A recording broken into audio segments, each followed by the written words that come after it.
Hello everyone and welcome back. I'm Stephen Samard, and today we're going to be talking about the art of developing personal belief. But before we dive in, let me please take a minute to say thank you for your continued help and support. With your help, this message is reaching a lot of people across the globe, and I know that I could not do that without your help, so thank you very much. For those of you who are just joining in for the first time, let me please ask you to go back and take a look at the previous videos. They will give you a glimpse of who I am and sort of catch you up on this journey where we are so we can all take this journey and grow together. Now, since I put out our last video on building your firm foundation, I have received a ton of comments and questions. And before we move on, I just want to make sure that I'm addressing your comments and your questions. Because I want you to know that I am being interactive with you, and I want to be attentive to your needs and your wants and your desires as we move forward. The two most common items that I'm finding that everyone is hung up on tends to be your doubts and your beliefs.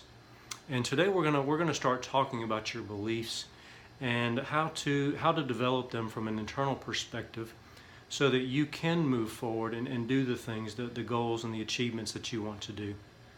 You see, I believe through my past, everything that I've done comes down to the internal belief I have through what I call a series of wins. And the reason I termed it that is because I believe that the items that you have already accomplished, the internal things that you have already done and the goals that you have achieved will always outweigh the external items. If you read an article in a magazine or see a video that's on TV or something of that nature, those things always have a place, don't get me wrong, but it's the internal things that we have an emotional connection to, and it's that emotional connection that our minds and our hearts can really grab a hold of to propel us forward when it comes to beliefs for the things that we need to do in the future. So, give you an example. My series of wins started way back when I was just a little boy, at approximately 7 or 8 years old. Of course, I come from a family with limited means, so everywhere that I went, I had to walk. We lived in the county. We didn't live in the city, so things were a bit more spread out. Whenever I would walk to see friends or to see family or just to go to the corner store, it would take a little bit more time to get there and do the things that I wanted to do. And that time was eating up in my afternoon from the time that I had after school. So one day I saw an advertisement for a skateboard. And when I saw that, I saw how quickly that people were being transported, and I thought that would be a quick and easy resolution for me as a young boy, something that I could do, a goal that I could reasonably reach, and I could create some transportation for myself. So what I did was I made the commitment that that's what I was going to do. And when I did that, I realized I didn't have an income. I didn't really have any means to do so. So I had to start getting creative. And the solution that I came up with was I was going to start walking the roads in the rural area that I lived in. And through that, I was going to start collecting bottles. Because back at that time, you could collect bottles, and if you had a Coke bottle, you could turn that into the convenience store and earn a nickel or 5 cents. And if you had something that was a Pepsi product, you could earn 10 cents for those bottles. So I made it my goal that once or twice a week, I would walk the rural community that I lived in, searching ditches, picking up bottles, and I would take the bottles to the convenience store, and sure enough, I would get my money. I'd earn some money for the week. Well, I started saving that money, and before you know it, I had enough money to go down and buy my skateboard. And that feeling, that emotion of me accomplishing that goal is something that's always embedded in me. And just a few years later, of course, as I was growing up, my wants and my needs grew. And we had an 80s fad that came through our town, and it was about all the old radios that you used to carry around with you. We called them boom boxes. So when I saw that, I really wanted to fit in with the kids of my community and feel like I belonged, and I really wanted a boombox, although I didn't have the means to get it. And going around collecting bottles as a young boy wasn't going to pay for the radio that I wanted, the radio of my dreams. So I was standing in the store one day, and I was looking at these boom boxes, and it just hit me. I had to have this box. I had to make the commitment to do whatever I needed to do to get that accomplished. So I made the commitment that day that I was going to buy it, and I went back to the back, and the store that I was in actually offered what's called a pay plan. It was a layaway plan, excuse me. And when I put it on layaway, they informed me that I only had 90 days to buy that item before they would put it back on the shelf. So I had to come up with a 90-day plan to come up with the funds to buy this radio. So I knew that my bottle business wasn't going to do that, so I had to put my creative gears in motion. And when I did, I came up with the idea of taking our push lawnmower and walking around our neighborhood, knocking on doors and soliciting to cut grass. And sure enough, instead of me making 5 and 10 cents on my profits, I immediately started earning $5 and $10 on my profits. So I was gaining money much more quickly. So within several weeks, I was able to go down and I was able to make the final payment on that radio, and I was able to buy that radio.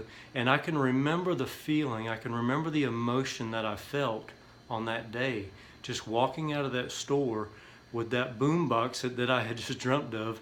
And I felt so proud of my accomplishment. I almost felt like a father coming home with a child from the hospital, as proud as I was. But nevertheless, that is the emotion that I've held within ever since that day.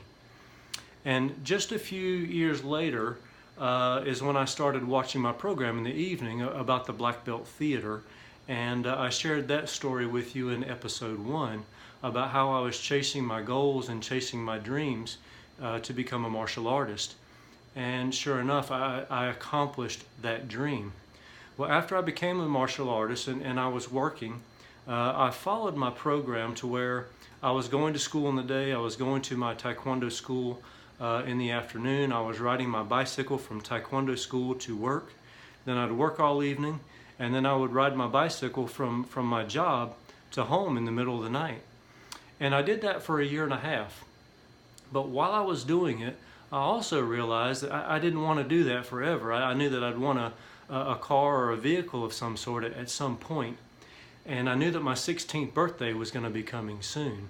So for that 1.5 year time period, what I did was I just took the smallest amount of money out of each paycheck that I could keep and I could reasonably live on, and I put the rest of it in the bank. I just put it into savings. And after that 1.5 years, my birthday was approaching. I started looking around for different automobiles, trying to find that perfect car. And it was actually 2 days before Christmas that I was on the way home, and I saw this car out of the corner of my eye, and I could see the name of the car lot that it was on. So when I got home, I made sure that I gave him a call, and I got the dealer on the phone and asked about the details of the car. And we just did some basic negotiations on the price over the phone, just trying to get a feel of what they wanted. So I told him I wanted to sleep on it. And that night, it was hard for me to sleep because I knew that this was finally the car. I finally found the car that would fit the dream that I was looking for. So the next morning on Christmas Eve, we got up. The dealer was still open. He told me he'd be open for half a day. So I went down there in the morning and I test drove the car. And when I test drove it, I absolutely knew that was the car for me.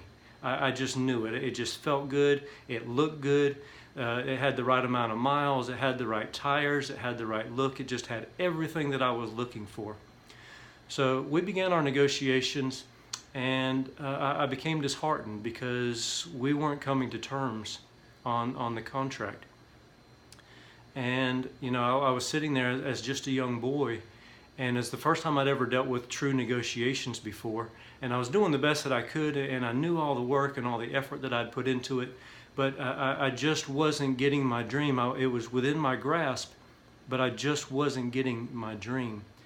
And I just had to sort of just tell myself, look, you don't have enough right now. Just suck it up, go back to work for a few months, keep saving, and do what you've got to do. So I shook the dealer's hand and I walked out the door, and we were going to go get in the car. And as we were getting in, the dealer stopped me and he called me back and he said, well, wait a minute. He said, what do you think is an absolutely fair deal? And I told him my situation. I put all the cards on the table to him. You know, I told him my age and what I was doing and the things I was doing after school and work in the evening. And I said, you know, this is all that I have. It's not that I'm trying to bring your price down. I just can't do anymore. And if I do, it's going to have to be in a couple of months. So much to my surprise, he actually met me and we made a deal that day. So I ended up buying my first car for my own Christmas present on Christmas Eve, 2.5 weeks before my 16th birthday. So at 15 years old, I bought a 1993 Cutlass Supreme, and I can remember it vividly to this day. It was a charcoal gray color. It had a nice silver flake in the paint. They gave it a high gloss paint job, and it had like a navy blue half vinyl top, and the grille was all filled out with chrome on the front, and it had chrome trim wheels and tinted windows, and it had this plush leather interior, and everything about the car, it just fit exactly what I was looking for. And walking away from that dealership that day, or should I say driving away from the dealership that day, in my own car at 15 years old, was such an incredible, incredible feeling. And that's what I want to get across to you today, is the accomplishments that we've actually done, the things that we have in our past that our minds can easily and readily associate with, are going to be much, much stronger than you just going out and looking at a different idea or a different concept. And again, there's nothing wrong with those. There's a time and there's a place for them, okay? But right now, as you're setting your foundation, if you're having trouble with belief, you're having trouble with doubt, here's what I want you to do. I want you to go back and just think through your life of all the accomplishments that you've had, okay? And then just sit down and make a little bullet format. Sort of do it like you would a resume, and you don't have to do a paragraph on it. Just do a couple of quick bullets so you have the accomplishments in front of you that you can use as fuel to feed your mind as you're making this list, and you can refer back to it time and time again as is needed. Okay. Now, it's not important if you do this list on paper or if you do it electronically. That's besides the point. That's not important. What is important is that you have this list, and more importantly is that you actually use it. Okay?